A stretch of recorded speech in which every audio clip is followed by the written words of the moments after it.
Ang perang iyan ay para sa apo ko. Bulyaw ni Aling Carmela, yakap ang kabit ni Ramon sa loob ng bahay na pinaghirapan ko. Basang-basa ako sa ulan. Hawak ang resibo ng inubos nilang ipon ko. Wala kang kwentang asawa, kaya ka nakunan. Duro ni Ramon. Sa halip na umiyak, pinunasan ko ang aking pisngi. Itinaas ko ang aking noo. Tapos na ang pagiging martir ko. Hanggang saan aabot ang paniningil ng isang pusong namulat sa katotohanan. Ang perang iyan ay para sa apo ko, mariing bulyaw ni Aling Carmela, habang yakap ang kabit ni Ramon sa loob ng bahay na pinaghirapan ko. Basang-basa ako sa ulan. Hawak ang resibo ng inubos nilang ipon ko. Wala kang kwentang asawa, kaya ka nakunan. Duro ni Ramon. Sa halip na umiyak, pinunasan ko ang aking pisngi. Itinaas ko ang aking noo. Tapos na ang pagiging martir ko. Hanggang saan aabot ang paniningil ng isang pusong namulat sa katotohanan. Hayaan mo siyang magpakuba sa trabaho, Ramon. Wala na nga siyang maibigay na anak, pera na lang ang pakinabang niya sa pamilyang ito. Ang mga salitang iyon ay tumagos sa manipis na siwang ng pintuan. Walang pusong binigkas ng babaeng itinuring ni Clarice na pangalawang ina. Naroon si Clarice na nakatayo sa pasilyo, hindi makahinga, habang maingat na hawak ng kanyang magkabilang kamay ang isang mangkok ng mainit at mamahaling soup ng pugad ng ibon. Siya mismo ang gumising ng napakaaga upang lutuin iyon dahil dumaing si Aling Carmela ng pananakit ng likod kagabi. Ang init ng porselanang mangkok ay tila nagpapaso sa kanyang mga palad, ngunit mas matindi ang pagliliyab at pagkawasak na nararamdaman ng kanyang kaluluwa sa mga sandaling iyon. Ibinaba niya ang kanyang paningin sa sariling mga kamay. Sa ilalim ng malamlam na ilaw ng pasilyo, kitang-kita ang mga mapupulang peklat ng mantika at mga kalyong na ipon mula sa walang katapusang pag-aasikaso sa maliit nilang karinderya na ngayoy isa ng maunlad na restaurant. Ibinigay niya ang lahat. Binayaran niya ang mga utang ng pamilyang ito. Binilhan niya ng mga bagong kagamitan ang bahay na ito at isinakripisyo niya ang sarili niyang kalusugan para lamang maramdaman na kabilang siya. Ngunit sa mata pala ng kanyang asawa at biyenan, isa lamang siyang makina na nagluluwa ng salapi. Ang paratang na hindi siya makapagbigay ng anak ay isang matalim na balaraw na umiikot sa kanyang dibdib. 1 taon pa lamang ang nakalilipas nang malaglag ang sanggol sa kanyang sinapupunan dahil sa labis na pagod sa pagpapatakbo ng negosyo nila habang si Ramon ay natutulog lamang maghapon. Walang anumang palahaw na lumabas sa kanyang mga labi. Ang pinakamatinding sakit ay walang tinig. Unti-unting namanhid ang kanyang mga braso. Sa halip na ibato ang hawak na pagkain, dahan-dahan siyang naglakad patungo sa maliit na mesa sa gilid ng pasilyo at maingat na ibinaba ang mangkok upang hindi ito lumikha ng anumang kalansing. Ang bawat hakbang niya pabalik sa sariling silid ay tila paglalakad sa ibabaw ng mga basag na salamin.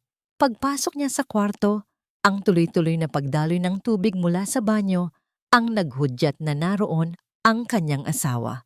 May isang kakaibang kutob na gumapang sa kanyang buong pagkatao, isang malamig at madilim na presensya na nag-uudyok sa kanyang alamin ang buong katotohanan. Lumapit siya sa aparador ni Ramon. Ang kanyang nanginginig na mga daliri ay dahan-dahang hinila ang pinakaibabang drawer na palaging nakakandado. Ngunit sa pagkakataong ito ay naiwang nakaawang dahil sa pagmamadali ng kanyang asawa.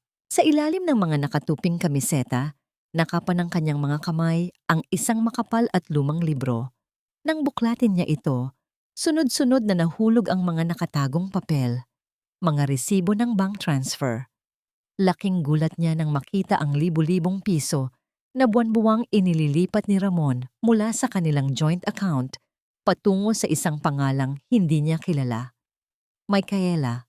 Ngunit ang tunay na pumatay sa nalalabing pag-asa sa kanyang puso ay ang huling piraso ng papel na nakuha niya. Isang litrato mula sa ultrasound.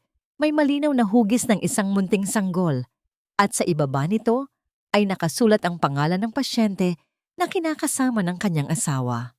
Ang mga luha na kanina pa pinipigilan ay tuluyang naglandas sa kanyang mga pisngi. Pumatak ang mga ito sa ibabaw ng makintab na papel. Pinalabo ang hugis ng sanggol na kailanman ay hindi naging kanya. Kinumbinsin niya ang sarili na baka kaya malamig si Ramon ay dahil nagdadalamhati rin ito sa nawala nilang anak. Iyon pala, habang siya ay nagpapakamatay sa pagtatrabaho upang makabuo ng panibagong pangarap para sa kanilang pamilya, bumuo na ng bagong mundo ang asawa niya kasama ang iba. Ang perang inilaan niya para sa pagbubukas ng bagong sangay ng kanyang restaurant ay unti-unting hinihigop upang buhayin ang bunga ng pagtataksil na kinukonsinti ng sarili niyang biyenan. Mabilis ngunit maingat niyang ibinalik ang mga papel sa loob ng libro at isinara ang drawer. Umupo siya sa gilid ng kama at humarap sa malaking salamin. Tiningnan niya ang sarili. Ang mga mata niyang pagod, ang mga balikat niyang nakababa sa bigat ng responsibilidad. Sa sandaling iyon, ang Clarice na martir at mapagbigay ay tuluyan ng namatay. Bumukas ang pinto ng banyo. Lumabas si Ramon na nagpupunas ng buhok, amoy ng mamahaling sabon na galing sa pawis ng kanyang asawa. Nakita nito si Clarice na nakaupo at agad itong lumapit. Ipinulupot ni Ramon ang kanyang mga braso sa leeg ni Clarice mula sa likuran at ngumiti ng napakatamis na tila ba isa siyang ulirang asawa. Babe, handa na ba ang budget para sa trip natin bukas? Gusto raw ni Mama dumaan muna sa mga mamahaling outlet stores sa LEX bago tayo pumunta sa resort. Tiningnan ni Clarice ang refleksyon ng lalaki sa salamin. Ang mga mata ng kanyang asawa ay puno ng kasinungalingan. Nag-aabang ng isa na namang biyaya mula sa kanyang bulsa. Walang anumang emosyon na mababakas sa mukha ng babae. Tanging ang lamig ng isang nag-aabang na bagyo ang nagkukubli sa likod ng kanyang titig. Oo, handang-handa na. Ang sikat ng araw sa madaling araw na yon ay hindi nagbigay ng init, kundi isang mabigat na paalala ng pasan-pasan kong dusa. Habang ang pawis ay dahan-dahang gumugulong mula sa aking noo patungo sa aking mga mata, kailangan kong bilisan ang pagkakarga ng mabibigat na maleta sa likod ng sasakyan. Naririnig ko ang reklamo ni Aling Carmela mula sa loob ng bahay, muling binabanggit kung gaano kainit ang panahon at kung gaano kabagal ang aking bawat galaw. Si Ramon naman ay nakasandal lamang sa pintuan ng garahe, abala sa pagpindot sa kanyang telepono habang paminsan-minsang humihigop ng kape na ako rin ang nagtimpla. Walang sino man sa kanila ang nag-alok na humawak sa kahit isang maliit na bag. Para sa kanila, ako ang driver, ang katulong, at ang pitakang hindi nauubusan ng laman. Nang magsimula ang aming biyahe patungong Hilaga, ang loob ng sasakyan ay binalot ng isang nakakasakal na katahimikan na tanging ang ugong lamang ng makina ang bumabasag.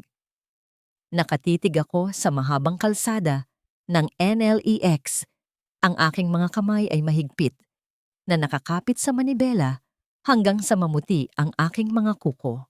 Sa likurang upuan, nagsimulang magsalita si Aling Carmela sa kanyang nakakauring tono. Ang kanyang bawat salita ay tila isang patak ng asido na unti-unting kumakain sa aking pagkatao. Sinabi niya na ang isang mabuting asawa ay dapat marunong magbigay ng luho sa pamilya dahil iyon ang tanging paraan upang bayaran ang utang na loob ko sa pagtanggap nila sa akin.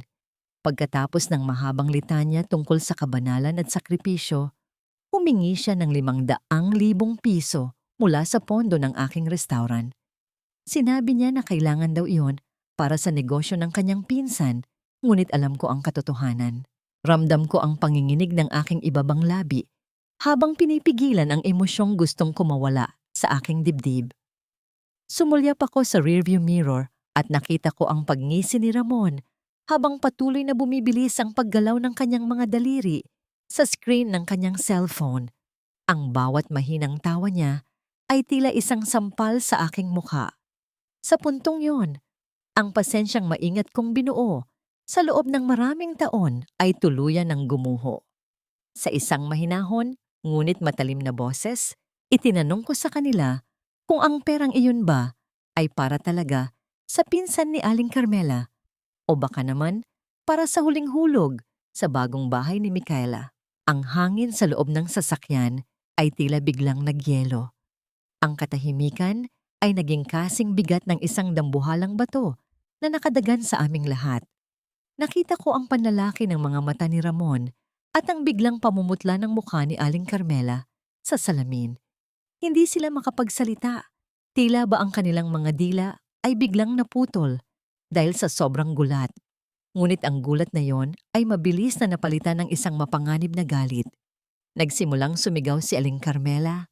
Ang kanyang boses ay naging matinis at puno ng pagkamuhi. Tinawag niya akong mapagmalabis, mapaghinala, at isang asawang walang kwenta na sinusubukang sirain ang reputasyon ng kanyang anak. Sa gitna ng kanyang pagwawala, hindi ko inaasahan ang sumunod na nangyari. Mabilis na lumapit ang kamay ni Aling Carmela mula sa likuran at isang malakas na sampal ang dumapo sa aking batok. Ang sakit ay gumuhit sa aking balat patungo sa aking utak at ang aking paningin ay panandaliang nagdilim. Sinundan iyon ng kanyang mga mura, sinasabi na wala akong utang na loob at kung hindi dahil sa kanyang anak, ay mananatili akong isang pulubi sa lansangan. Ang bawat salita niya ay tila isang latigo na humahagupit sa aking sugatang puso. Dahil sa biglaang hapdi at sa puot na hindi ko na kayang pigilan, mariin kong itinapak ang aking kanang paa sa pedal ng preno. Ang gulong ng sasakyan ay lumikha ng matinding pagkiskis sa mainit na aspalto. Nag-iwan ng mahabang itim na marka sa kalsada habang ang aming mga katawan ay marahas na naitulak pasulong. Ang lahat ng kagamitan sa loob ng sasakyan ay nagliparan at ang tanging maririnig na lamang ay ang mabilis at malalim na paghinga ko habang ang usok mula sa nasunog na goma ay dahan-dahang bumabalot sa aming paligid sa gitna ng NLEX. Ang usok na nagmumula sa nasunog na goma ng mga gulong ay dahan-dahang humalo sa mainit na hangin ng NLEX habang ang loob ng sasakyan ay binalot ng isang nakabibinging katahimikan.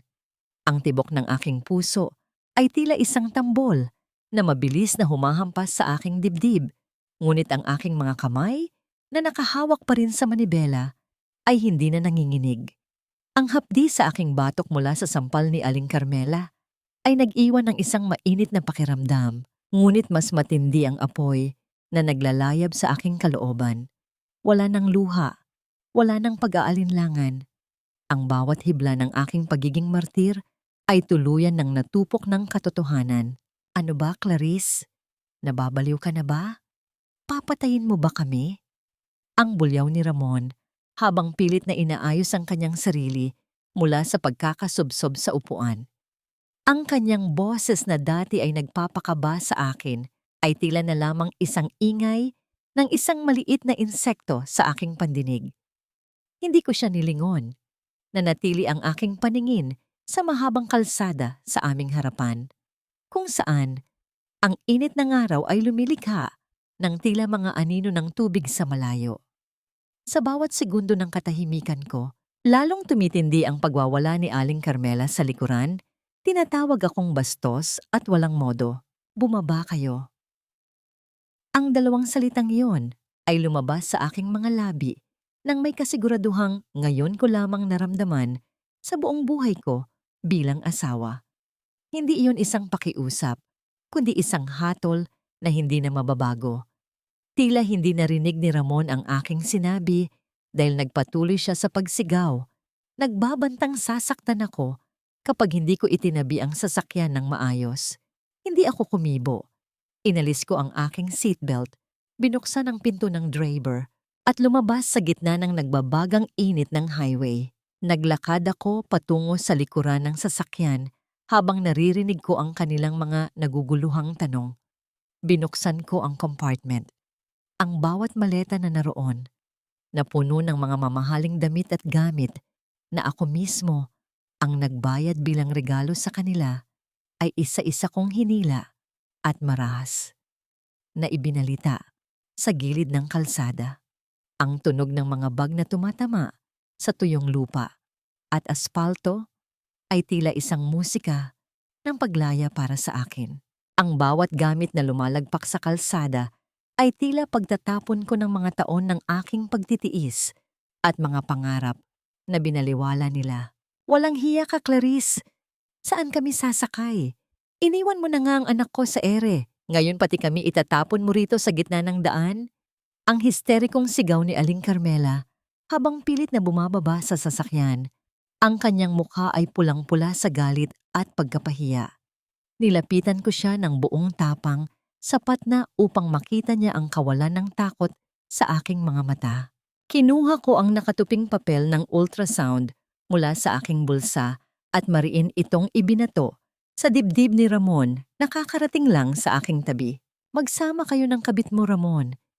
At ikaw, ma, doon ka na magpaluto ng soup sa babaeng yan na itinatago ninyo. Huwag na huwag kayong magkakamaling bumalik sa bahay ko. Dahil sa sandaling itapak ninyo ang paa ninyo roon, pulis na ang sasalubong sa inyo. Mabilis akong bumalik sa upuan ng driver bago pa sila makabawi sa kanilang pagkagulantang. Inilak ko ang lahat ng pinto. Mula sa bintana, nakita ko ang paghabol ni Ramon, ang kanyang mga kamay na humahampas sa salamin ng sasakyan habang ang kanyang bibig ay bumubuo ng mga salitang hindi ko na nais pang marinig. Pinaharurot ko ang sasakyan paalis. Iniiwan ng dalawang tao na naging sentro ng aking mundo sa loob ng mahabang panahon. Sa aking rearview mirror, ang kanilang mga figura ay dahan-dahang lumiliit hanggang sa maging tila mga tuldok na lamang sa gitna ng malawak at mainit na LEX. Ngunit sa kabila ng aking tagumpay, ang bawat pag-ikot ng gulong palayo sa kanila ay tila humihila rin ng bawat natitirang lakas sa aking katawan. Ang mga luha na kanina pa nakakulong ay biglang dumaloy ng walang babala. Pinalabo ang aking paningin sa kalsada. Sa gitna ng aking paghikbi, napansin ko ang isang itim na sasakyan na kanina pa nananatili sa likuran ko.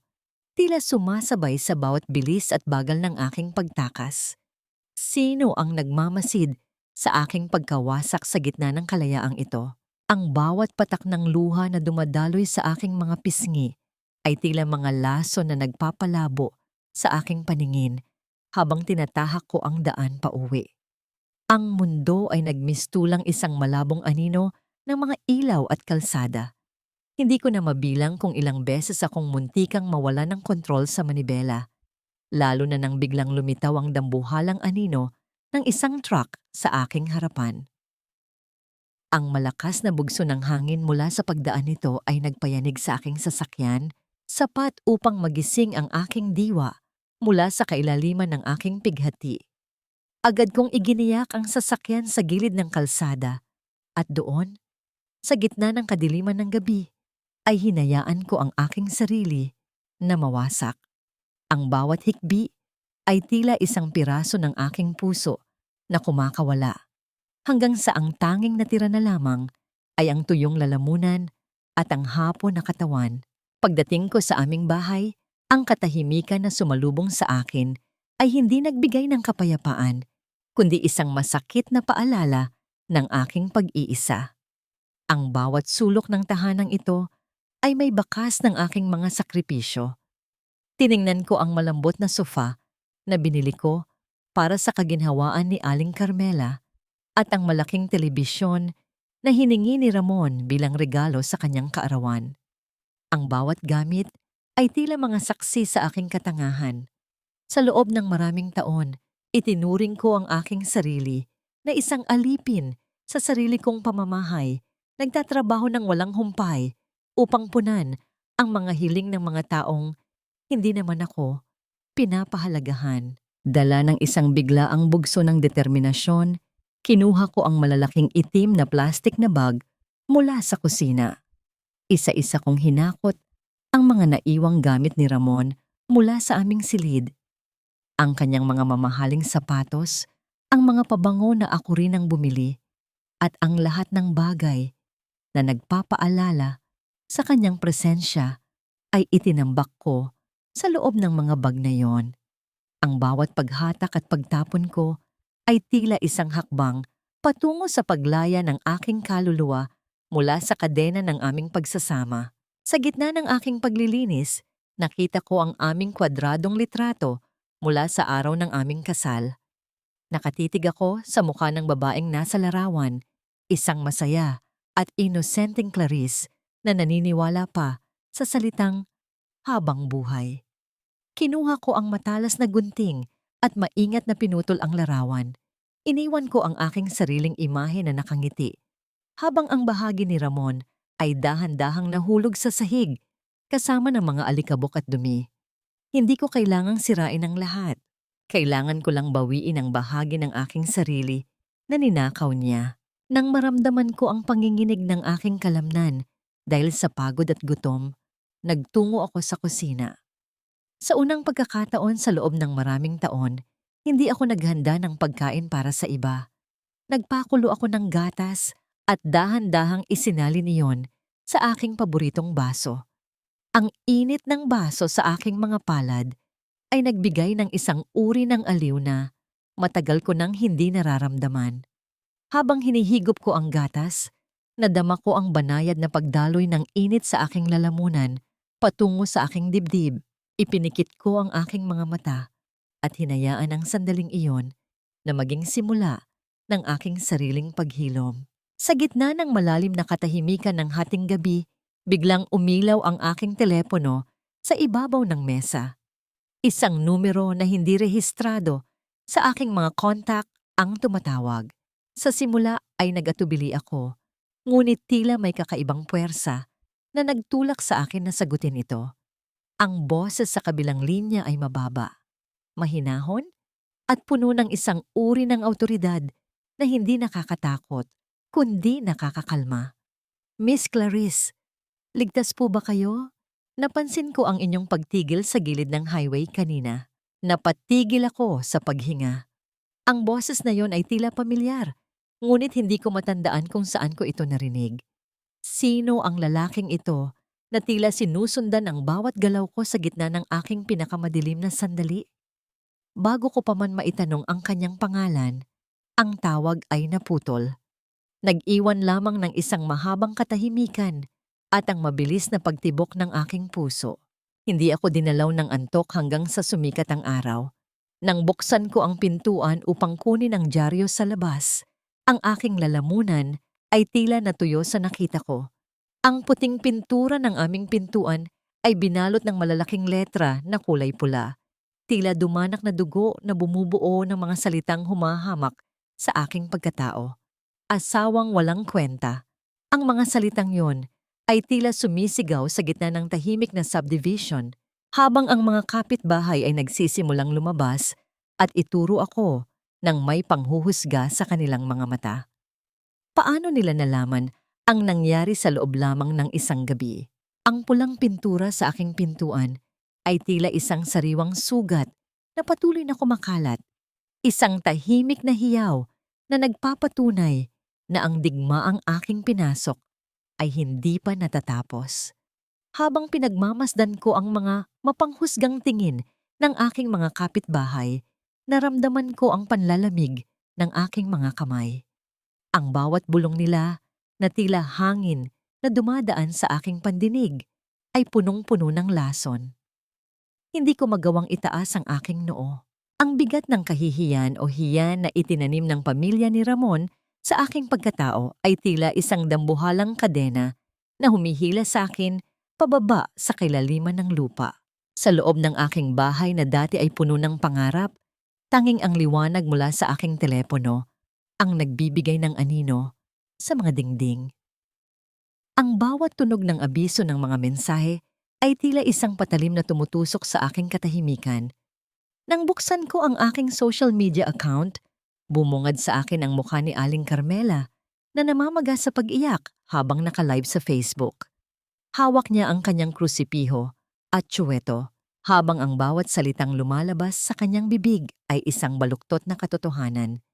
Ikinukwento niya sa buong mundo kung paano ko sila pinagmalupitan, kung paano ko sila itinapon sa gitna ng highway nang walang awa, at kung paano ko raw ipinagpalit ang aking asawa sa isang mayamang lalaki. Ang bawat komento ng mga taong hindi naman ako kilala ay tila mga talsik ng putik na dumurumi sa aking dangal. Tinawag nila akong masamang babae, walang utang na loob, at isang asawang nararapat lamang na sumumpa. Hindi nagtagal, ang aking mga kamag-anak na dati ay laging humihingi ng tulong sa akin ay isa-isang tumatawag, ngunit hindi upang kumustahin ako, kundi upang kutyain ako dahil sa kahihiyang idinudulot ko sa aming apelyido. Ang bawat salita nila ay tila pagpako sa akin sa isang krus na hindi ko naman dapat pasanin. Nang magtungo ako sa aking restaurant sa pag-asang makakahanap ako ng kanlungan, isang masangsang na amoy ng mambubulok na bagoong at dumi ang sumalubong sa akin. Ang salaming pintuan na dati ay malinis at nag-aanyaya sa mga mamimili ay binalot ng mga malalagkit na dumi at mga basurang itinapon ng mga taong naniwala sa mga kasinungalingan ni Ramon. Ang aking mga tauhan ay nakatayo lamang sa isang tabi. Ang kanilang mga muka ay puno ng takot at pag-aalinlangan. Nakita ko ang pag-iwas nila ng tingin. Tila ba natatakot silang madamay sa dumi na nakakabit na sa aking pangalan. Tumayo ako sa gitna ng aking pinaghirapang negosyo.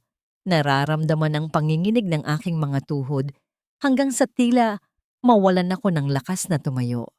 Ngunit sa gitna ng aking kawalan ng pag-asa, naramdaman ko ang isang mainit na haplos sa aking balikat. Si Nanay Lita, ang aking pinakamatandang tauhan, nakasama ko na mula pa noong nagsisimula pa lamang ako sa maliit na karinderya, ay lumapit sa akin. Kinuha niya ang aking nanginginig na kamay at dahan-dahang pinunasan iyon ng isang malinis at mabangong tela. Ang kanyang mga mata na puno ng karanasan ay tumitig sa akin ng may pag-unawa. Huwag kang maniwala sa kanila, anak. Alam ko kung sino ka at kung gaano kalinis ang iyong puso.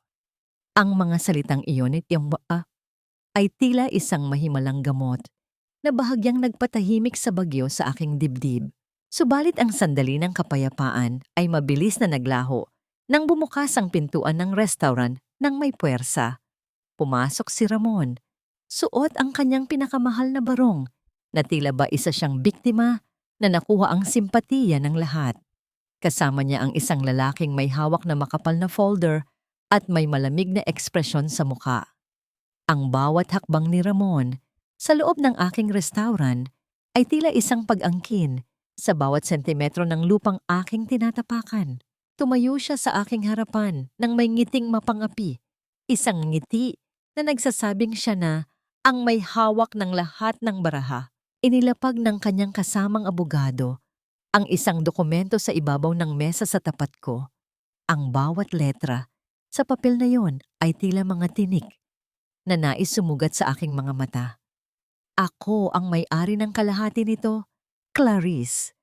At kukunin ko ang lahat, pati na ang bahay at ang bawat sentimo na itinatago mo. Iyan ang kabayaran sa pagpapahiya mo sa aking pamilya. Ang kanyang tinig ay puno ng panunuya, habang ang kanyang mga mata ay nakatitig sa akin na tila ba isa na lamang akong basahan na maaari niyang itapon matapos gamitin. Sa harap ng dokumentong yon na tila selyo ng aking pagkagapi, naramdaman ko ang mabilis na pagtibok ng aking puso. Paano ko malalabanan ang batas at ang mundo na naniniwala na ako ang kontrabida sa sarili kong buhay? Ang bawat hininga ni Clarice ay tila may kasamang bubog na sumusugat sa kanyang lalamunan habang nakatitig sa mga dokumentong nakalatag sa mesa. Ang mukha ni Ramon ay puno ng panunuya. Ang kanyang mga mata ay nagniningning sa kasakiman habang ang kanyang abogado ay patuloy na nagbabasa ng mga legal na banta. Nararamdaman ni Clarice ang panghihina ng kanyang mga tuhod.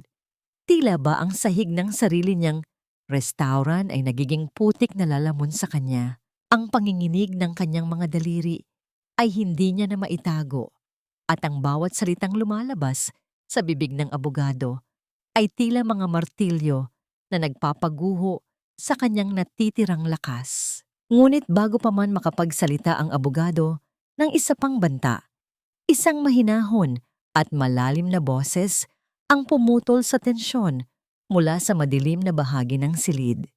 Ang boses na yon ay hindi nagmula sa galit, kundi sa isang uri ng awtoridad na nagpatahimik sa buong paligid. Mula sa pintuan ng silid disenyo, lumabas si Gabriel, ang arkitekto na ilang linggo nang tahimik na nagtatrabaho sa plano ng pagsasaayos ng restaurant. Ang kanyang tindig ay tuwid, ang kanyang mga mata ay tila isang payapang lawa na hindi natitinag ng anumang bagyo. Hindi niyo maaaring gawin yan. Maayos na nakasaad sa kontrata ng pag-upa at sa rehistro ng negosyong ito na ang lahat ng puhunan ay nanggaling sa personal na pondo ni Miss Clarice bago pa man ang inyong kasal.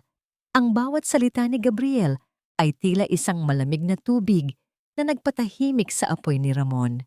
Lumapit siya ng may dahan-dahang hakbang, bitbit ang isang asul na folder na naglalaman ng mga kopya ng kasulatan na tila nakaligtaan o sadyang itinago ng kampo ni Ramon. Ang presensya ni Gabriel ay tila isang dambuhalang pader na humarang sa pagitan ni Clarice at ng mga mapangapi. Nabulunan si Ramon sa sarili niyang laway. Ang kanyang matapang na anyo ay biglang gumuho nang makita ang mga dokumentong hawak ni Gabriel. Alam ng kanyang abogado na wala silang laban sa katotohanang nakasulat sa mga papel na yon. Dahil sa takot na mapahiya o masampahan ng kaukulang kaso, mabilis na iniligpit ng abogado ang kanyang mga gamit at hinila si Ramon palabas. Ang bawat hakbang nila palayo ay tila pag-alis ng isang mabigat na pasanin sa dibdib ni Clarice. Nang tuluyan ng magsara ang pintuan at manahimik ang paligid, ang katatagan na pilit na ipinapakita ni Clarice ay tuluyan ng bumigay. Ang kanyang mga balikat ay nanginig. At ang mga hikbi na kanina pa nakakulong sa kanyang dibdib ay sumabog ng walang babala. Napaupo siya sa isang silya, itinatago ang kanyang mukha sa kanyang mga palad habang ang bawat patak ng luha ay nagsasabi ng lahat ng sakit at pagod na kanyang pinasan. Hindi lumapit si Gabriel ng may biglaang kilos. Hindi niya tinangkang hawakan si Clarice o pilitin itong tumigil sa pag-iyak. Sa halip, nagtungo siya sa kusina at makalipas ang ilang minuto ay bumalik na may hawak na isang tasa ng mainit na tsaa ng chamomile. Ibinaba niya ang tas sa tapat ni Clarice. Ang bango ng tsa ay tila isang banayad na haplos sa hangin. Umupo siya sa tapat ng babae, pinanatili ang isang distansya na nagpapakita ng respeto at kaligtasan. Nandito lang ako. Umiyak ka lang. Ang kanyang tinig ay tila isang kumot na bumabalot sa nanginginig na puso ni Clarice. Nang tumahan na si Clarice at dahan-dahang itinaas ang kanyang tingin, nakita niya ang malalim na paghanga sa mga mata ni Gabriel. Ikinuwento ng lalaki na 5 taon na ang nakalilipas. Madalas siyang kumain sa maliit na karinderya ni Clarice. Nakita niya kung paano ito nagpapakataba sa trabaho, kung paano ito ngumingiti sa mga mamimili kahit halatang pagod na ito. Palagi kitang tinitingnan mula sa malayo, Clarice. At alam ko na ang isang babaeng kasing tatag mo ay hindi karapat-dapat na saktan ng kahit sino. Ang bawat salita ni Gabriel ay tila isang mahimalang gamot na naglalagay ng lunas sa mga sugat ni Clarice. Sa unang pagkakataon, naramdaman niya ang amoy ng kahoy at kalikasan mula kay Gabriel. Isang amoy na nagbibigay sa kanya ng kapayapaan na hindi niya nahanap kay Ramon. Ngunit ang sandali ng katahimikan ay muling nagambala nang tumunog ang telepono ni Gabriel.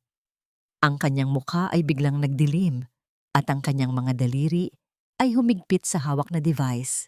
Tumingin siya kay Clarice nang may seryosong ekspresyon na nagpabilis muli sa tibok ng puso ng babae. Clarice, kailangan nating pumunta sa bangko ngayon din. May nagtatangkang ubusin ang joint account ninyo ni Ramon. Ang bawat segundong dumadaan sa loob ng itim na SUV ni Gabriel ay tila isang mabagal na paghila sa isang sugat na hindi pa naghihilom. Ang mabilis na pag-ikot ng mga gulong sa aspalto ay nagbibigay ng isang uri ng panginginig na nararamdaman ni Clarice. hanggang sa kanyang mga buto. Hindi siya makapagsalita. Ang kanyang mga kamay ay mahigpit na nakakapit sa kanyang bag, habang ang kanyang paningin ay nakapako sa malayo. Sa tabi niya, si Gabriel ay nanatiling tahimik, ngunit ang kanyang bawat pagpihit sa manibela ay puno ng pag-iingat. Tila ba natatakot siyang mabasag ang anumang natitirang tatag sa kalooban ng babae. Pagdating sa loob ng bangko, ang lamig ng aircon ay tila yelo na dumampi sa balat ni Clarice, ngunit mas matindi ang panlalamig na naramdaman niya nang harapin niya ang teller. Ang bawat pagpindot ng teller sa keyboard ay tila mga pintig ng orasan na nagbabadya ng isang masamang balita. Nang iabot sa kanya ang kopya ng huling transaction, tila tumigil ang pag-ikot ng mundo. 80% ng pondo na inilaan niya para sa pagpapalawak ng kanyang negosyo, ang perang pinagpuyatan niya sa loob ng 3 taon, ay wala na. Kinuha ni Ramon gamit ang isang lumang dokumento ng autorisasyon na nakalimutan niyang bawiin. Naramdaman ni Clarice ang panghihina ng kanyang mga tuhod. Tila ba ang sahig ay biglang nawala sa ilalim ng kanyang mga paa. Agad siyang inalalaya ni Gabriel. Ang init ng palad nito sa kanyang siko, ang tanging bagay na pumipigil sa kanya upang hindi tuluyang bumagsak. Humiling sila na makita ang footage mula sa kamera ng seguridad ng bangko. Doon, sa maliit na screen, nakita ni Clarice ang katotohanang mas masakit pa sa pagkawala ng pera. Naroon si Ramon, nakasuot ng bagong damit, at katabi ang isang babaeng may malaking tiyan, si Micaela. Kitang-kita ang paghaplos ni Ramon sa tiyan ng baba habang masaya silang lumalabas ng bangko, dala ang perang pinagtrabahuhan ni Clarice. Isang matinding pait ang gumapang sa lalamunan ni Clarice. Ang bawat patak ng kanyang pawis sa kusina, ang bawat gabing hindi siya nakatulog dahil sa pag-iisip ng mga menu, at ang bawat sakripisyo niya para sa kanilang kinabukasan ay naging panggastos lamang para sa kaligayahan ng ibang babae. Ang kanyang mithiin na magkaroon ng sariling anak na hindi natupad ay tila pinagtatawanan ng tadhana habang nakikita ang bunga ng pagtataksil ng kanyang asawa. Ang kanyang puso ay tila isang basong kristal na paulit-ulit na binabasag ng isang dambuhalang martilyo. Huwag kang mag-alala, Clarice. Hindi tayo papayag na ang pawis mo ay maging ginto nila. Ang boses ni Gabriel ay mahinahon, ngunit puno ng determinasyon. Habang naglalakad sila palabas ng bangko, kinuha ni Gabriel ang kanyang malaking itim na payong at maingat na binuksan ito. Kahit na matindi ang sikat ng araw sa Manila, tiniyak ni Gabriel na walang anino ng init ang dadampi sa balat ni Clarice. Maingat niyang hinarangan ang paningin ng mga taong nagdadaan upang hindi nila makita ang mga luhang hindi na mapigilan ng babae. Sa ilalim ng payong na yon, sa isang maliit at madilim na espasyo, naramdaman ni Clarice ang isang uri ng proteksyon na kailanman ay hindi ibinigay sa kanya ni Ramon. Inabot ni Gabriel ang isang maliit ngunit eleganteng card sa kanya. Pangalan ito ng isa sa pinakamahuhusay na abogado sa bansa. Gagawin natin ang lahat para mabawi ang sayo. Hinding-hindi ka na mag-iisa sa laban na ito. Ang mga salitang yon ay tila isang pangako na nagbigay ng kaunting liwanag sa madilim na kaisipan ni Clarice. Ngunit sa likod ng pasasalamat, may isang bagay na nakakuha ng kanyang pansin sa video kanina. Si Micaela ay may suot na isang kwintas ng perlas, isang pamilyar na hiyas na pagmamay-ari ng kanyang yumaong ina na matagal nang nawawala sa kanilang bahay. Nang bumalik sila sa restaurant upang pagplanuhan ang susunod na hakbang, isang lalaking nakauniporme ang naghihintay sa pintuan. May hawak itong puting sobre na may opisyal na selyo. Sa pagbukas ni Clarice ang sobre, ang kanyang hininga ay tila nabitay sa kanyang lalamunan. Isang trat ng hukuman o subpwena ang nasa loob. Hindi pa man siya nakakapagsimula ng laban. Si Ramon, na ang naunang sumalakay.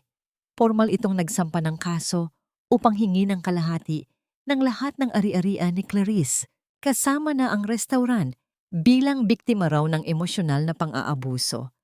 Paano magagawang baliktarin ng isang tao ang katotohanan ng ganito kadali.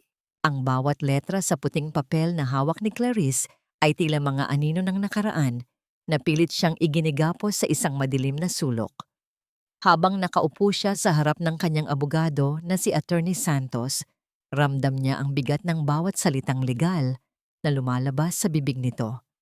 Ipinaliwanag ng abogado na sa ilalim ng batas, ang anumang naipon nila sa loob ng kasal ay itinuturing na pagmamay-ari nilang dalawa ni Ramon. Ang pait ay gumuhit sa mukha ni Clarice. Paanong ang mga gabi ng kanyang pagpupuyat at ang bawat patak ng kanyang pawis ay hahatiin pa sa taong sumira sa kanyang puso. Ngunit may isang liwanag na ibinigay ang abogado. Kung mapapatunayan na ang pera ay ginamit ni Ramon para sa kanyang bisyo o para sa ibang babae, maaari itong ibawas sa kanyang magiging parte. Nang sumapit ang hating gabi, binalot ng katahimikan ang bodega ng kanyang restaurant. Maliban sa mabagal at banayad na paggalaw ng mga lumang papel. Kasama si Gabriel, hinalughog nila ang bawat kahon ng mga resibo at dokumento na ilang taon na ring nakatambak. Ang bawat pahina na kanyang hinahawakan ay may amoy ng alikabok at gunita. Sa bawat resibong kanyang tinitingnan, naaalala ni Clarice ang bawat sakripisyo niya para lamang maitaguyod ang negosyong ito habang si Ramon ay abala sa kanyang sariling mundo. Ang liwanag mula sa isang maliit na lampara ang tanging nagbibigay ng anino sa kanilang pagpupursigi. Sa gitna ng malamlam na ilaw, hindi na malaya ni Clarice na dahan-dahang bumibigat ang kanyang mga pilikmata. Ang pagod ng nakaraang mga araw ay tuluyan ng naningil sa kanyang katawan. Naisandal niya ang kanyang ulo sa gilid ng isang kahon at doon ay nilamon siya ng isang mababaw na pagkakaidlip. Sa kanyang panaginip, tila may isang banayad na init na bumalot sa kanyang mga balikat. Nang bahagyang magising ang kanyang diwa, naramdaman niya ang malambot na tela ng isang jacket na ipinatong sa kanya. Naamoy niya ang pamilyar na bango ng kahoy at sariwang hangin, ang amoy ni Gabriel. Sa isang napakailap na sandali, naramdaman ni Clarice ang marahang haplos ng mga daliri ni Gabriel sa kanyang noo. Inilalayo ang isang lanta at ligaw na hibla ng buhok na humaharang sa kanyang mukha. Ang bawat pagdampi ng balat nito ay tila isang munting kuryente na nagbigay ng kislap sa kanyang nanunuyot na puso. Walang anumang salita, walang anumang ingay. Tanging ang malalim na paghinga ni Gabriel ang nagsisilbing musika sa katahimikan ng bodega. Sa sandaling iyon, naramdaman ni Clarice na hindi na siya kailangang maging matatag ng mag-isa. Nang magliwanag ang umaga, isang mahalagang dokumento ang bumulaga sa kanila mula sa ilalim ng mga lumang folder. Isang serye ng mga transfer na nagpapatunay na ang malaking bahagi ng pera ng restaurant ay dahan-dahang inililipat sa isang kumpanyang nakapangalan sa isang tao na hindi nila inaasahan, ang kapatid ni Aling Carmela. Ito ang kumpanyang ginagamit nila upang itago ang perang ninanakaw nila kay Clarice. Kasabay nito, ipinakita ni Gabriel ang mga impormasyong nakuha niya tungkol sa mga utang ni Ramon sa pagsusugal. Ang bawat piraso ng ebidensya ay tila mga bahagi ng isang puzzle na unti-unting nabubuo upang ipakita ang tunay na kasamaan ng pamilyang kanyang pinaglingkuran. Habang maingat na itinatabi ni Clarice ang mga dokumento, biglang nyanig ng isang mahabang panginginig ang kanyang telepono sa ibabaw ng mesa. Nang sagutin niya ito, isang boses na puno ng kapangahasan at panunuya ang sumalubong sa kanya. Si Micaela. Ang boses nito ay tila isang ahas na dahan-dahang pumupulupot sa kanyang leeg. Gusto mong makita ang kwintas ng patay mong nanay, Clarice? Magkita tayo sa tapat ng lumang simbahan bukas ng hapon. Tingnan natin kung sino ang mas karapat-dapat sa mga hiyas na ito. Ang bawat salita ng kabit ay tila isang hamon na muling nagpasiklab sa apoy sa mga mata ni Clarice. Hanggang kailan niya hahayaang yurakan ng babaeng ito ang mga alaala ng kanyang pamilya? Ang bawat hakbang ko papasok sa marangyang coffee shop na yon ay tila paglalakad sa isang kalsadang puno ng nagbabagang hininga. Ang bango ng kape at ang malambot na musika sa paligid ay hindi nagbigay ng kapayapaan sa aking dibdib. Sa halip, lalo lamang nitong idiniin ang katotohanan na ang bawat dekorasyong nakikita ko ay tila binayaran ng sarili kong mga luha. Naroon si Micaela, nakaupo sa pinakamagandang pwesto, suot ang isang mamahaling damit na alam kong galing sa perang pinaghirapan ko sa kusina. Sa kanyang leeg, nakasabit ang kwintas ng perlas na pamilyar sa bawat himaymay ng aking gunita. Ang tanging alaala na iniwan ng aking ina bago ito pumanaw. Nang magtagpo ang aming mga mata, isang mapanuyang ngiti ang gumuhit sa kanyang mga labi. Hinaplos niya ang kanyang bahagyang nakaumbok na tiyan, isang kilos na tila naglalayong saktan ang aking pagkatao bilang isang babaeng hindi nagawang magbunga. Hindi ako kumibo, nanatili akong nakatayo ng matuwid. Hinahayaan ang bawat insulto niya na dumaan sa aking pandinig nang hindi binabasag ang aking pananahimik. Ang bawat salita niya tungkol sa kung paano ako naging tuyot at kung paano niya binigyan ng buhay si Ramon ay tila mga talsik ng apoy sa aking balat. Ngunit mas pinili kong maging yelo sa gitna ng kanyang init. Dahan-dahan akong umupo at inilabas ang isang makapal na folder mula sa aking bag. Hindi ko na hinintay na matapos ang kanyang pagmamayabang. Sa halip na sumigaw o makipagsabunutan, inilapag ko sa kanyang harapan ang mga kopya ng bank statement at ang abiso ng pagkakapre-close ng bahay na tinitirhan niya. Nakita ko ang biglang pagtigil ng kanyang paghinga. Ang bawat pahina na aking ibinibigay ay tila mga dambuhalang alon na unti-unting lumulunod sa kanyang pekeng mundo.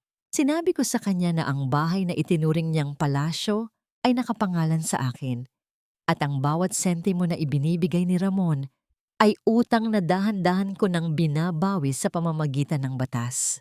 Bayaran mo ang kape mo, Micaela. Dahil simula sa sandaling ito, putol na ang allowance mo mula sa pawis ko. Ang aking tinig ay mababa, ngunit puno ng kapangyarihan na noon ko lamang naramdaman. Bago pa man siya makasagot, mabilis kong inabot ang kanyang leeg. Hindi sa paraan ng pananakit, kundi sa isang dahan-dahan at tiyak na pagkilos upang kalasin ang lock ng kwintas ng aking ina. Ang lamig ng perlas sa aking palad ay tila nagbigay ng kuryente sa aking buong pagkatao. Hindi bagay sa isang magnanakaw ang hiyas na ito, dahil ang perlas ay nabubuo mula sa sakit na nagiging kagandahan, samantalang ang sayo ay mula sa panlilinlang na nagiging basura. Tumayo ako at iniwan siyang nakatulala sa gitna ng maraming tao, habang ang kanyang muka ay nababalot ng kahihiyan at takot. Paglabas ko ng pinto, ang sariwang hangin ng hapon ay tila isang yakap na sumalubong sa akin. Naroon si Gabriel, nakasandal sa kanyang sasakyan. Ang kanyang mga mata ay nakatitig sa akin nang may malalim na paghanga at pag-aalaga. Hindi niya kailangang magtanong. Nakita niya ang kwintas na hawak ko at ang liwanag sa aking mga mata. Ang presensya niya ay tila isang silungan pagkatapos ng isang mahabang labanan. Ngunit ang pansamantalang kapayapaan ay biglang nabasag nang makarating kami sa harap ng aking restaurant.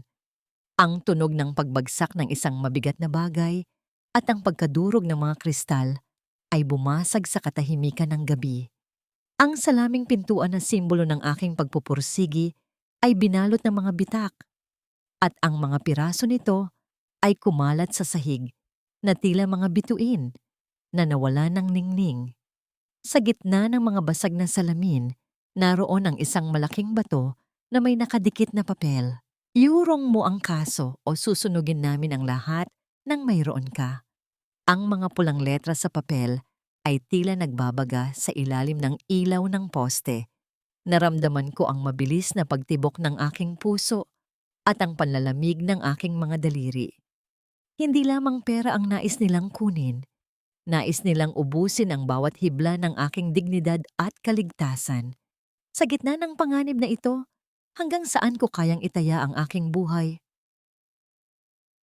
Para sa hustisya, Ang bawat dahan-dahang paggalaw ng walis sa ibabaw ng sahig ay naglalabas ng tunog ng pagkakiskis ng mga basag na kristal na tila mga huling tibok ng isang pangarap na pilit dinudurog. Sa ilalim ng malamlam na ilaw ng restaurant, ang bawat piraso ng salamin na kumikislap sa dilim ay nagsisilbing saksi sa kalupitan ng mga taong itinuring kong pamilya. Hindi ko alintana ang lamig ng gabi na pumapasok sa butas ng nawalang bintana. Mas matindi ang panginginig ng aking kalooban habang iniisip ang bawat banta na nakasulat sa papel. Si Gabriel ay naroon sa aking tabi. Ang kanyang malalapad na balikat ay bahagyang nakayuko habang matiyaga niyang pinupulot ang mas malalaking bahagi ng nabasag na salamin. Tila ba ang bawat kilos niya ay isang tahimik na panunumpa na hindi niya ako hahayaang masugatan pang muli. Nang sumapit ang umaga, hindi ang sikat ng araw ang nagising sa aking diwa, kundi ang matinis at mapagpanggap na boses ni Aling Carmela na umaalingaw-ngaw mula sa radyo ng aming kapitbahay. Sa isang sikat na programa sa radyo, naroon ang aking biyenan, umiiyak ng walang humpay at nagmamakaawa sa publiko. Ikinukwento niya kung paanong ang isang walang pusong manugang ay pilit siyang pinapalayas sa sarili niyang pamamahay at kung paanong ginagamit ko raw ang aking kayamanan upang busalan ang katotohanan.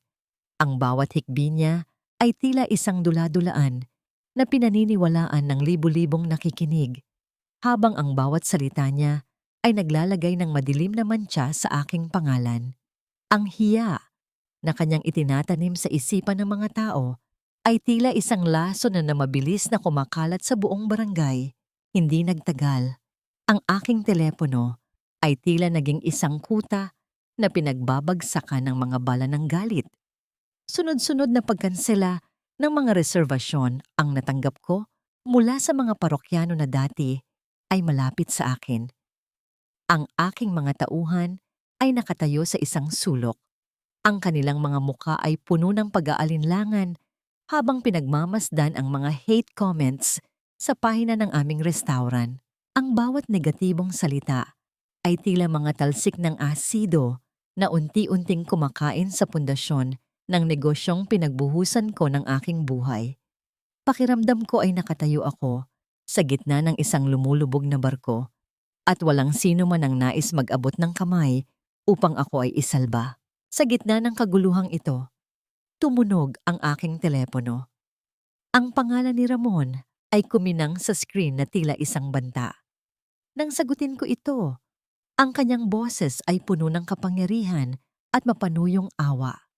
Sinabi niya na maaari niyang patigilin ang kanyang ina at linisin ang aking pangalan sa loob lamang ng 1 oras. Ang kapalit, kailangan kong pirmahan ang paglilipat ng 70% ng aking mga share sa restaurant at ang titulo ng aming bahay sa ilalim ng kanyang pangalan. Ang kanyang bawat salita ay tila isang marahang haplos ng isang ahas na naghahanda nang tuklawin ang aking leeg. Ito ang kanyang huling alok para sa kapayapaan na kailanman ay hindi ko naman naramdaman sa kanyang piling. Tiningnan ko ang paligid ng aking restaurant, ang mga bakanting mesa, ang mga sirang salamin, at ang pagod na mukha ng aking mga tauhan. Ngunit nang magtagpo ang aming paningin ni Gabriel, nakita ko ang isang apoy na hindi kayang patayin ng anumang banta. Dahan-dahan niyang kinuha ang mga kurtinang bahagyang nasunog dahil sa itinapong mitsa kagabi. At sa gitna ng amoy ng usok at alikabok, nagsimula siyang humuni ng isang lumang awitin. Ang kanyang boses ay mababa at puno ng lunas, na tila ba bawat tono ay nagbubuo ng isang baluti sa paligid ng aking puso. Sa unang pagkakataon, matapos ang mahabang panahon, nakaramdam ako ng isang tunay na ngiti na dahan-dahang gumuhit sa aking mga labi sa gitna ng aking mga luha. Hindi ako susuko, Ramon. Mas gugustuhin kong magsimula muli, mula sa wala, kaysa magbigay ng kahit 1 sentimo sa inyong mga linta. Ipinatong ko ang telepono sa mesa nang hindi na hinihintay ang kanyang sagot. Ang aking desisyon ay tila isang malakas na deklarasyon ng digmaan sa gitna ng katahimikan. Ngunit ang muling pagbaling ko sa mga dokumentong naiwan ng aking accountant ay nagbigay sa akin ng panibagong pangamba. Isang mabilis na pagtibok ng aking puso ang nagbadya nang makita ko ang mga pirma sa mga huling dokumento ng audit.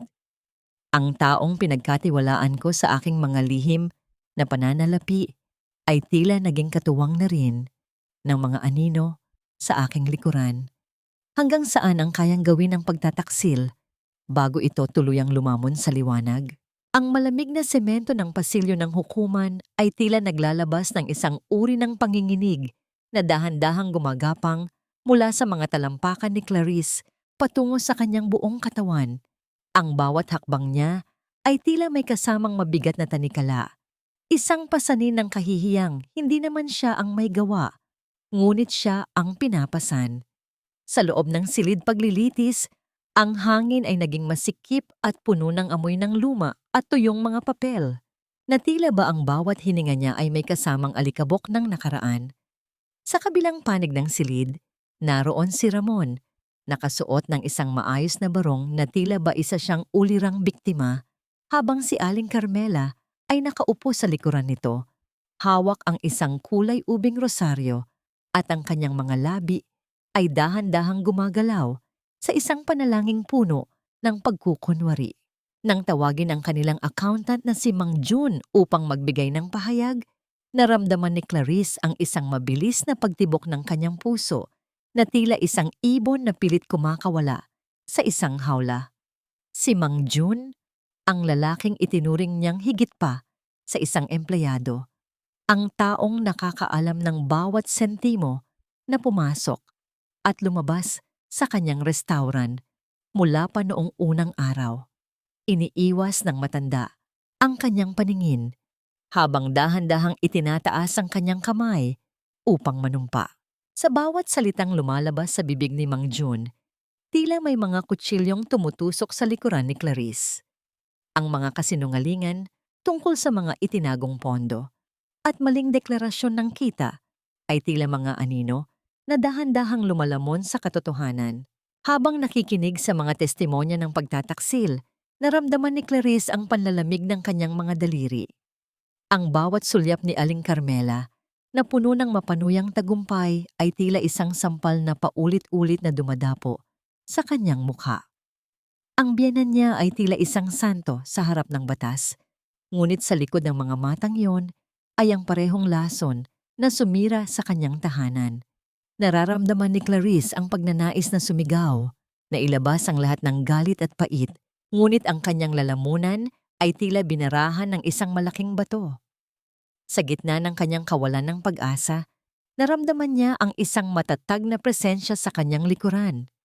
Si Gabriel ay hindi gumagalaw, ngunit ang kanyang mga mata na nakapako sa kanya ay tila isang angkla na pumipigil sa kanya upang hindi tuluyang malunod sa dagat ng pighati. Sa kabila ng mga mapanirang pahayag, nanatiling tahimik at kalmado ang abogado ni Clarice na si Attorney Santos. Nang dumating ang pagkakataon para sa krus na pagtatanong, tumayo ang abogado nang may dahan-dahang kilos na tila isang mangangaso na alam ang bawat galaw ng kanyang huli. Sa halip na makipagtalo sa mga kasinungalingan ni Mang Jun, hiniling ni Attorney Santos sa hukom ang pansamantalang paghinto ng pagdinig.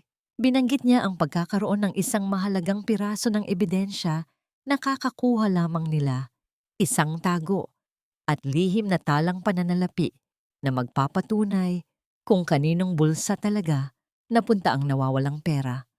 Nakita ni Clarice ang biglang pagtigil ng paggalaw ng mga labi ni Aling Carmela at ang pagbaling ng tingin ni Ramon sa kanyang abogado nang may bahid ng takot.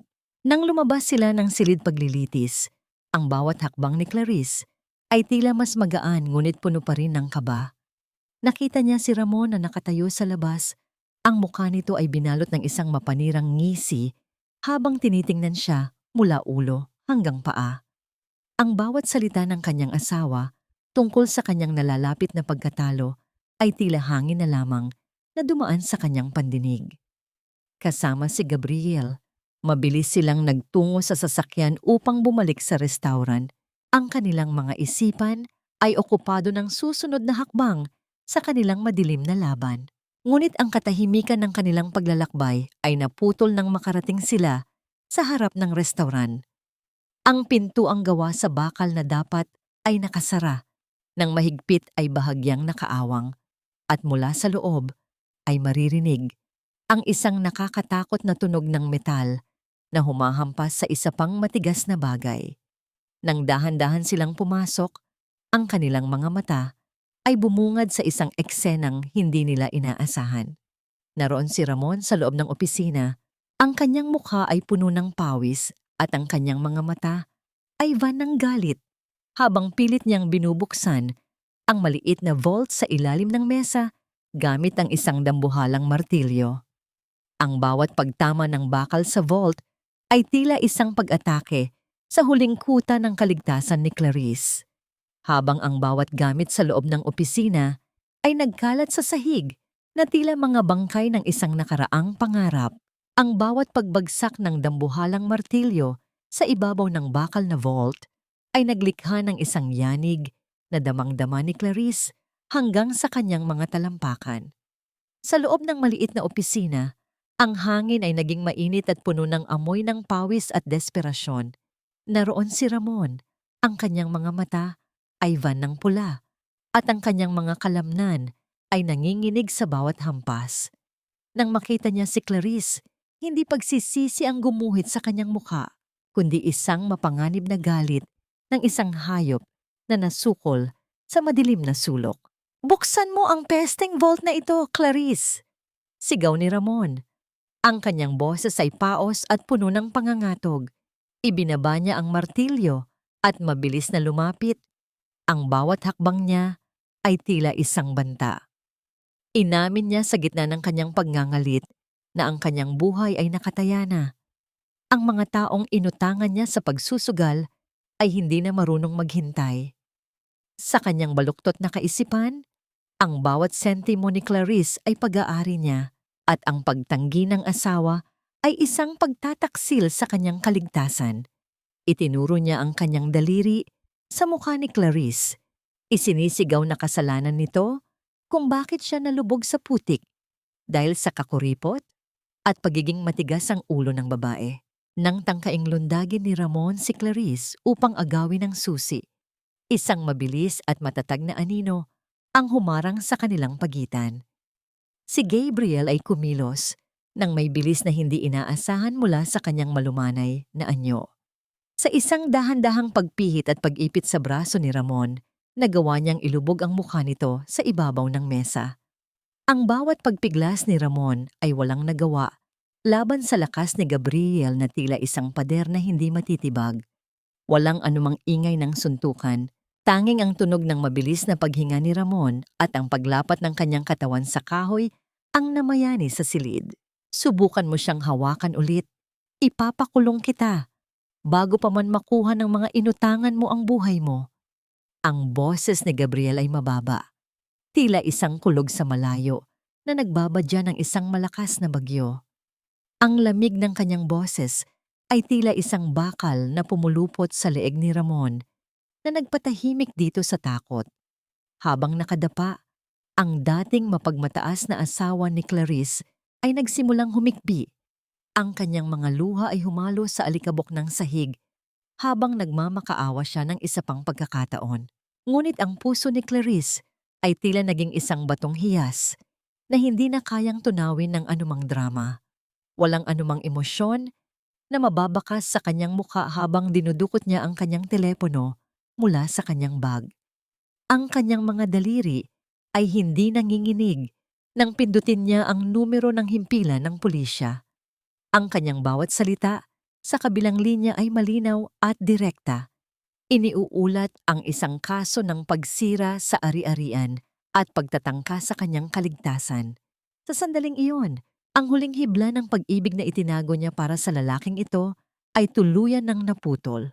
Nang ilayo na ng mga awtoridad si Ramon, ang katahimikan ay tila isang mabigat na kumot na bumalot sa opisina. Napaupo si Clarice sa isang lumang silya, Ang kanyang mga tuhod ay tuluyan ng bumigay sa bigat ng nagdaang mga sandali. Sa gitna ng kanyang pag-iisa, lumapit si Gabriel at dahan-dahang lumuhod sa kanyang tapat. Ang kanyang mga mata ay puno ng isang uri ng pag-aalaga na hindi humihingi ng anumang kapalit. Walang pag-aalinlangang isinandal ni Clarice ang kanyang pagod na ulo sa balikat ni Gabriel. Doon, sa ilalim ng amoy ng kahoy at kalikasan mula sa jacket ng lalaki, naramdaman niya ang isang tunay na kapayapaan na matagal nang ninakaw sa kanya. Sa gitna ng kanilang katahimikan, isang mahinang ilaw ang kuminang mula sa sahig. Ang telepono ni Ramon na nahulog sa gulo kanina. Isang mensahe mula kay Micaela ang bumulaga sa screen. Dinala ko na ang mga gamit. Ayoko na. Ayokong madamay sa mga utang mo at sa gulo ng pamilya mo. Ang huling katuwang ni Ramon sa pagtataksil ay tuluyan na ring bumitaw. Iniiwan siyang lalong walang-wala sa gitna ng kanyang pagkawasak. Binalaling ni Gabriel ang kanyang atensyon sa computer sa gilid ng mesa na naiwang bukas habang naghahanap si Ramon.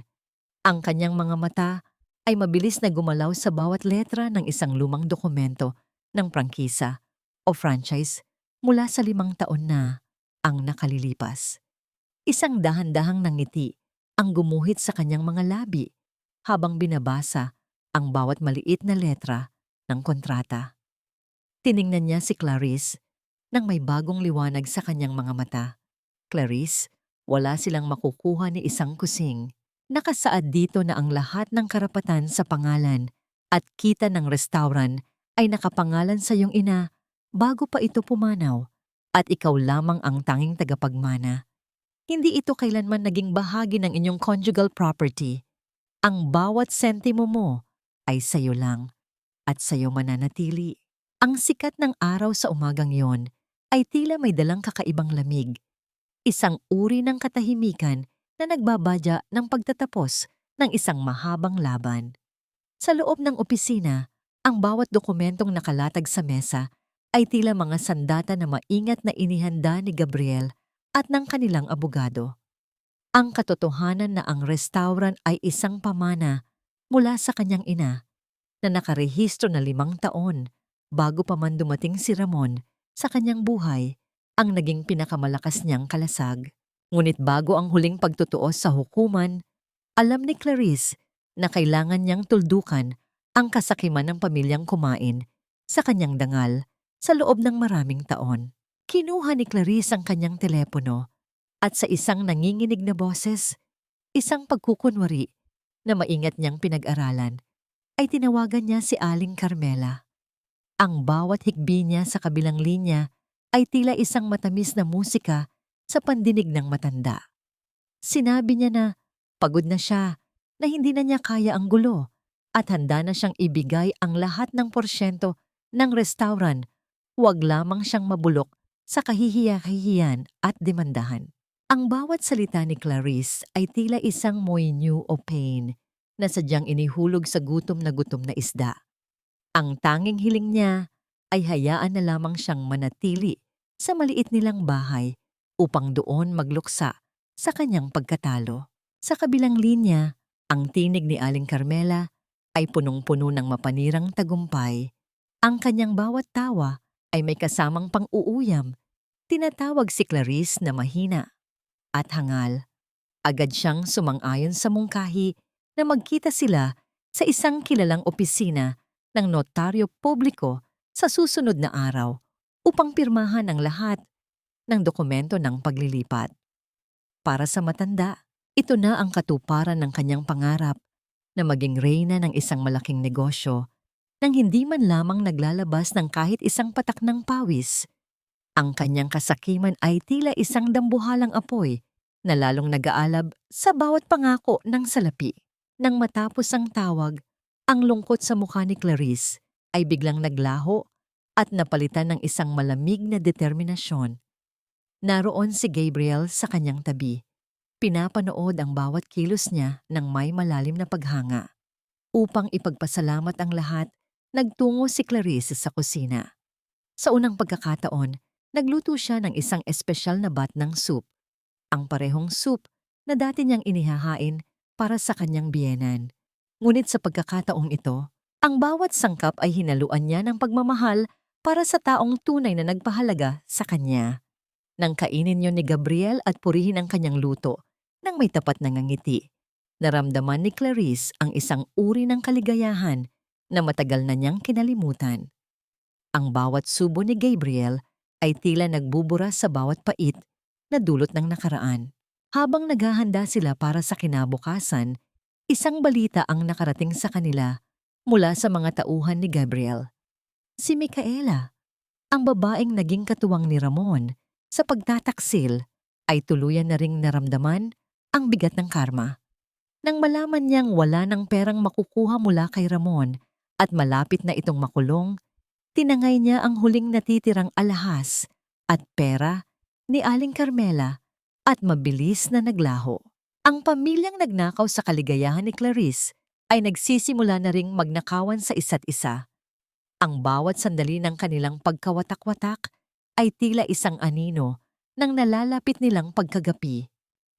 Nang sumapit ang oras ng kanilang pagtatagpo sa opisina ng notaryo publiko, ang hangin ay naging masikip at puno ng tensyon. Pagpasok ni Clarice kasama ang kanyang abogado, naroon na si Aling Carmela at si Ramon na pansamantalang pinalabas mula sa detensyon para sa prosesong ito. Ang mukha ng matanda ay nakataas. Ang kanyang bawat tingin ay puno ng panunuya habang hinahaplos ang kanyang mga daliri sa ibabaw ng mesa. Inilapag niya ang makapal na dokumento ng paglilipat ng ari-arian sa tapat ni Clarice. Ang bawat letra sa papel ay tila mga pangil na handang kumagat. Pirmahan mo na ito, Clarice, para matapos na ang kahibangan mo at makaalis ka na sa landas namin. Ang mariing utos ni Aling Carmela habang iniaabot ang isang panulat. Ang bawat segundo ng katahimikan sa loob ng silid ay tila nagpapabilis sa tibok ng puso ng bawat isa. Tiningnan ni Clarice ang dokumento. Pagkatapos ay tumingin siya kay Gabriel na nakatayo sa likuran ng pinto. At huli ay kay Aling Carmela na abot langit ang nangiti ng tagumpay. Hawak na ni Clarice ang panulat. Ang dulo nito ay bahagyang nakadapo na sa puting papel habang ang lahat ay naghihintay sa isang pirma na magbabago ng lahat. Ang bawat dahan-dahang pagdiin ng dulo ng panulat sa ibabaw ng puting papel ay tila isang huling tibok ng puso sa loob ng tahimik na silid ng notaryo publiko. Nakatitig si Aling Carmela, ang kanyang mga mata ay naniningkit sa sobrang kasabikan, habang si Ramon ay hindi mapakali sa kanyang kinauupuan. Tila ba bawat segundo ay katumbas ng gintong inaasahan niyang mahawakan. Ang hangin ay naging masikip, puno ng amoy ng tinta at lumang semento, habang ang anino ng bawat isa ay tila naglalaban sa ilalim ng malamlam na ilaw ng opisina. Ngunit sa halip na iguhit ang kanyang lagda, dahan-dahang iniangat ni Clarice ang kanyang kamay. Sa isang mapanghamong kilos, hinawakan niya ang magkabilang dulo ng dokumento. Ang dahan-dahang pagkapunit ng papel sa gitna na naglalabas ng tunog ng naghihiwalay na mga hibla ay tila isang malakas na deklarasyon ng digmaan na nagpatahimik sa lahat.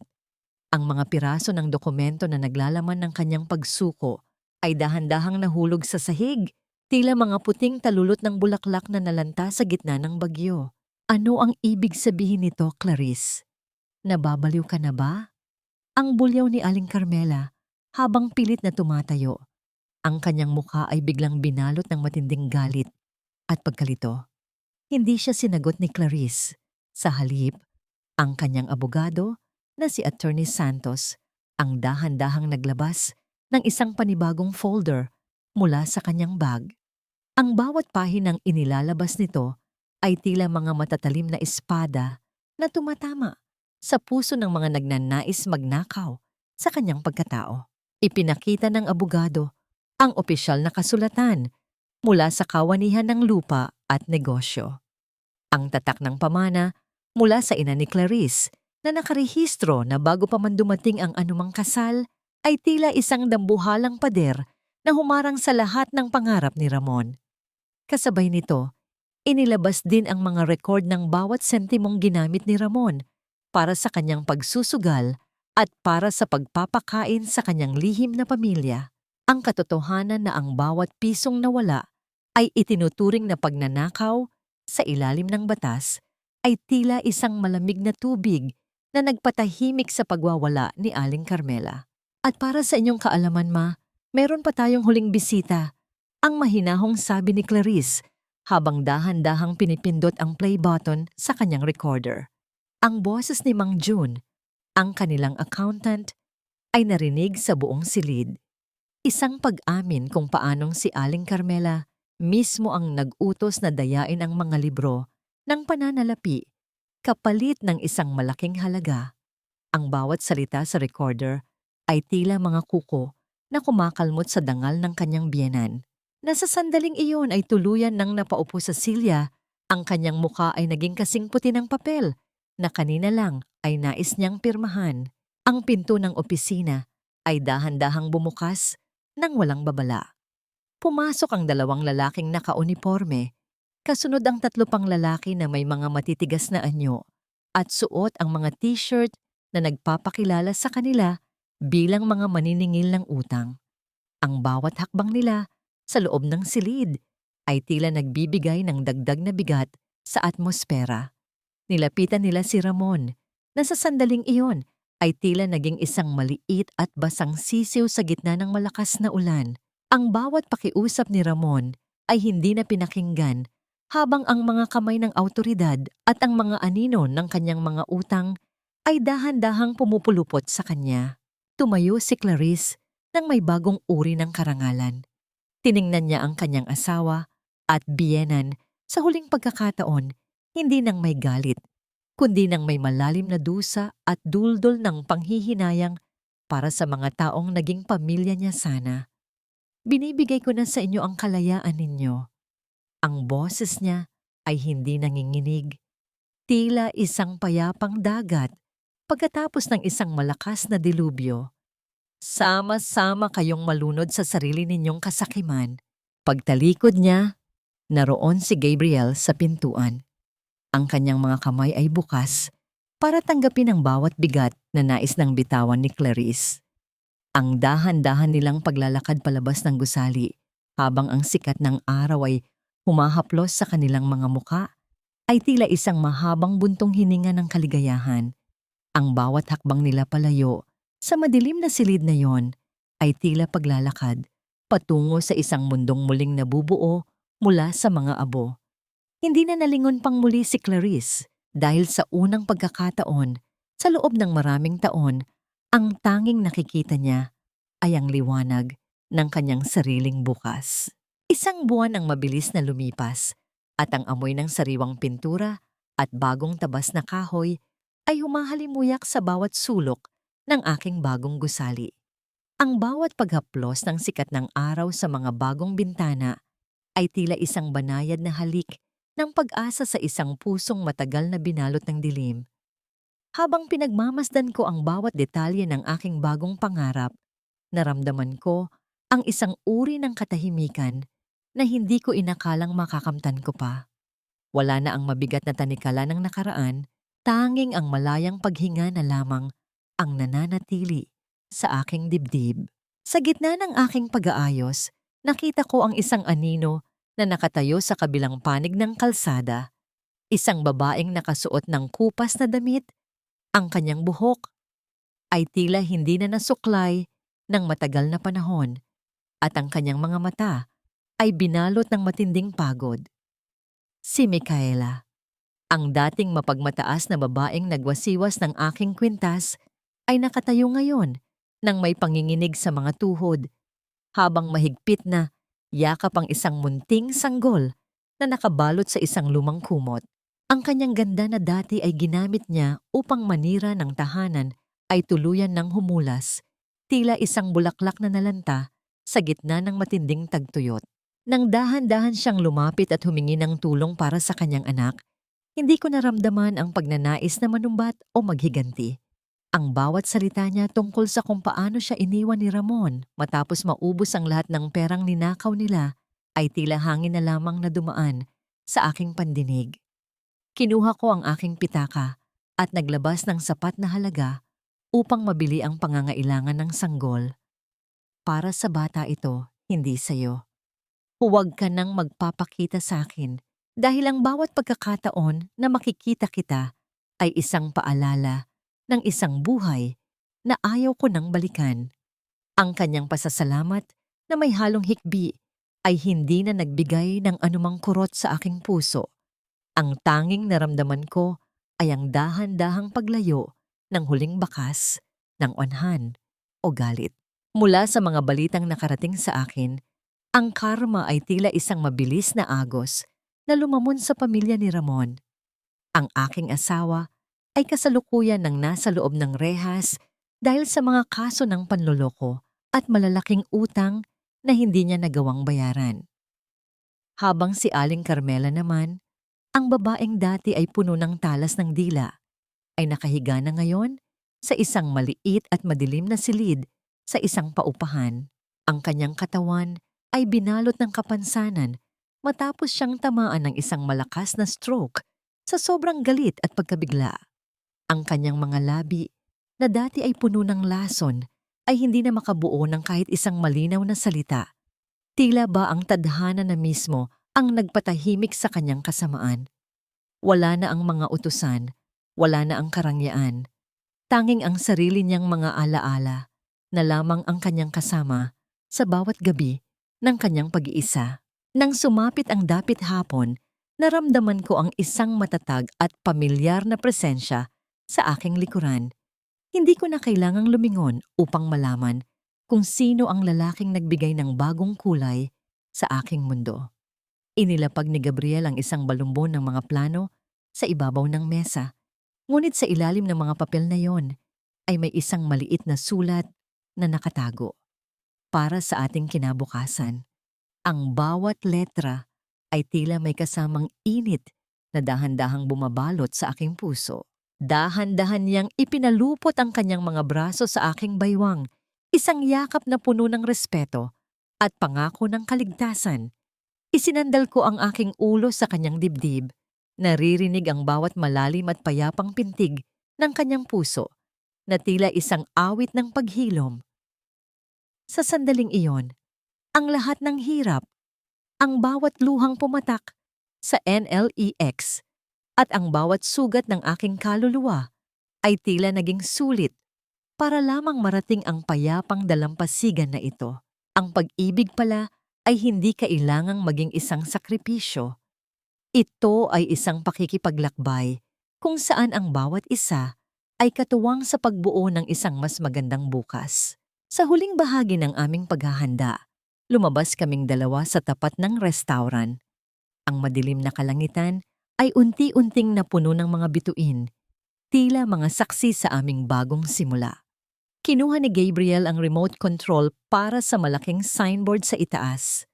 Sa isang dahan-dahang pagpindot, ang bawat letra ay nagsimulang magliyab sa gitna ng kadiliman. Ang liwanag ng kulay rosas at gintong mga ilaw ay unti-unting bumuo sa pangalang magsisilbing simbolo ng aking muling pagkabuhay.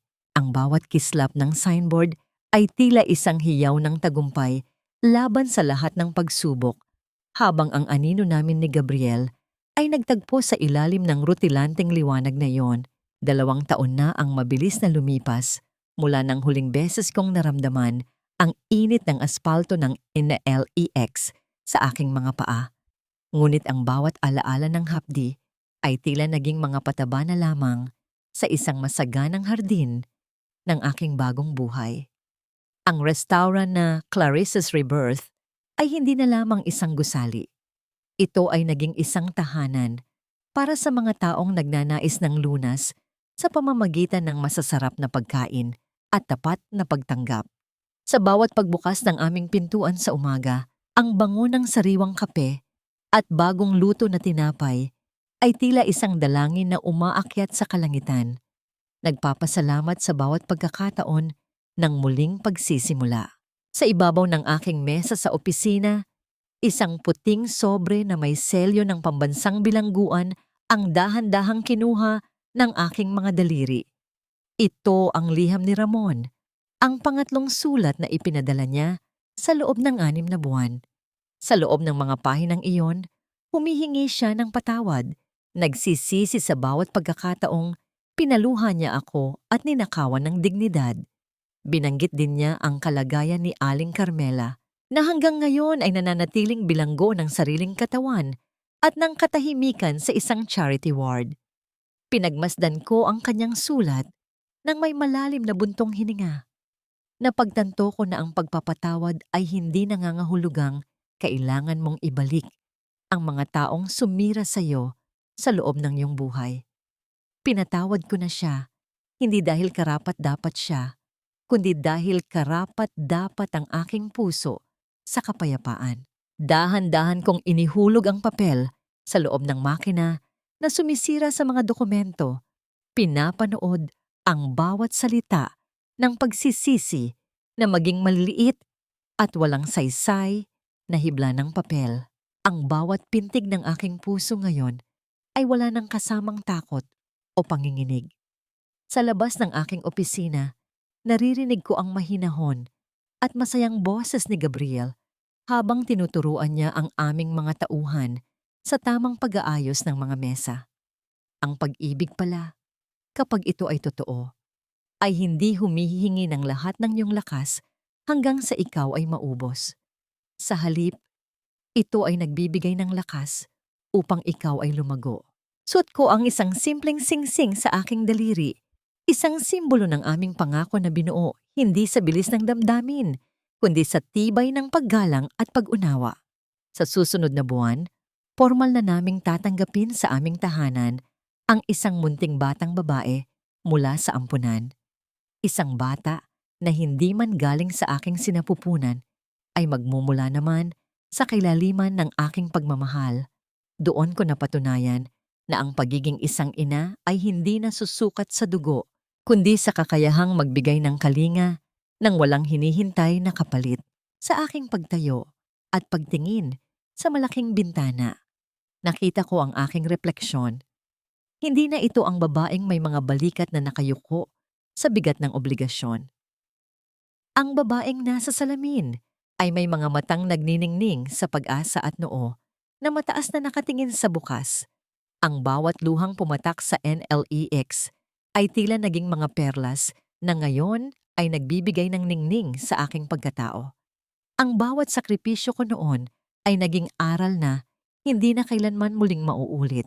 Para sa mga kababaihang nakikinig sa aking kwento, naway maging paalala ito na ang inyong halaga ay hindi itinatakda ng inyong kakayahang magsilbi sa mga taong hindi marunong magpahalaga. Ang pag-ibig ay hindi isang bilangguan na kailangang tiisin. Ito ay isang malawak na karagatan kung saan maaari kayong lumangoy ng malaya at ligtas. Huwag kayong matakot na iwanan ng mga taong kumakain sa inyong kaluluwa dahil sa labas ng madilim na kalsadang iyon, may naghihintay na liwanag na hindi ninyo inakalang mayroon pala. Sa dahan-dahang paglubog ng araw sa Manila Bay, lumapit sa akin si Gabriel at banayad na hinawakan ng aking kamay. Ang init ng kanyang palad ay tila isang huling tuldok sa isang mahaba at masakit na kabanata ng aking buhay. Tumingin ako sa kanya, ngumiti ng buong tamis, at sabay kaming naglakad patungo sa aming mga bisita. Ang bawat hakbang namin ay may kasamang katiyakan na anuman ang dalhin ng bukas, hindi na ako muling maglalakad ng mag-isa.